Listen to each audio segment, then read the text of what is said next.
ජනිත් මදුසංක හෙවත් පොඩිලැසී නැමැත්තා සම්බන්ධයෙන් පොලිසියේ අවධානය යොමු වන්නේ 2015 වසරේදී සිය පියාගේ ඝාතනයට සිදු කළ පළිගැනීමක් වශයෙන් පොඩිලැසී විසින් රත්ගම ප්‍රාදේශ සභාවේ හිටපු සභාපති මනෝජ් මෙන්ඩිස් ඝාතනය කිරීමේ සිද්ධියෙන් පසුවයි. ඉන්පසුව මාදම්පේ කුලිගොඩ ත්‍රිත්ව ඝාතනය ආරක්ෂක ලේකම්වරයාට සහ බන්ධනාගාර කොමසාරිස්වරයාට තර්ජනය කිරීම, මද්ද්‍රව්‍ය ජාවාරම් සහ පාතාල ක්‍රියා සම්බන්ධව බලපිටිය, ගාල්ල, කොළඹ යන අධිකරණවල නඩු රැසක් පොඩිලැසීට එරෙහිව ගොනු කර තිබුණා.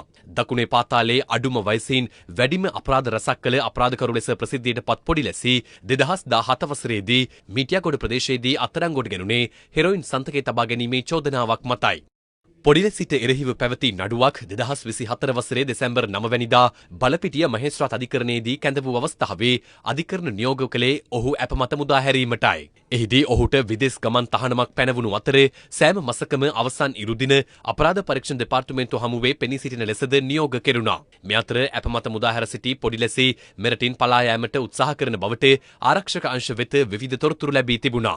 එවන් පසුබිමක ඔහු නීති විරෝධී ලෙස 2024 දෙසැම්බර් 9 වැනි දින එනම් ඔහු අපමත මුදාහැල දිනේම මුහුදු මාර්ගයෙන් ඉන්දියාවට පලා ගොස් ඇති බවට මෙරට ආරක්ෂක අංශ වෙත නිශ්චිත තොරතුරක් ලැබී තිබූ අතර ඒ අනුව ක්‍රියාත්මක වූ මෙරට ආරක්ෂක අංශ ඒ පිළිබඳව ඉන්දීය ආරක්ෂක අංශද දැනුවත් කර තිබුණා. ඒ අනුව ඉන්දීය ආරක්ෂක අංශ සහ ජාත්‍යන්තර පොලිසියේ සහාය මත 2025 වසරේ ජනවාරි 16 වෙනිදා ඉන්දියාවේ මුම්බායිහිදී පොඩිලැසී අත්අඩංගුවට ගනු ලැබුවා.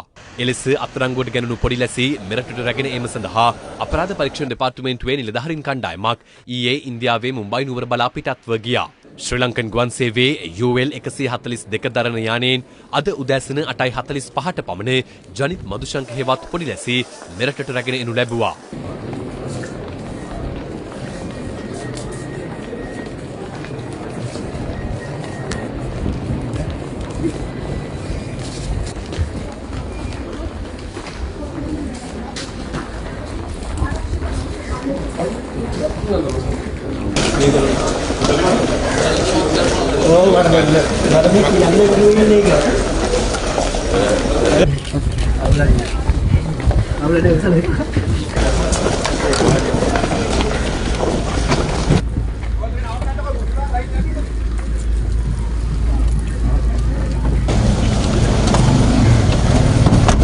දිවයිනට රැගෙන ආ පොඩිලැසී වැඩිදුර විමර්ශන සඳහා බද්දේගම පිහිටි ගාල්ල දිසා අපරාධ කොට්ටාසයේ වෙත රැගෙන ගියා.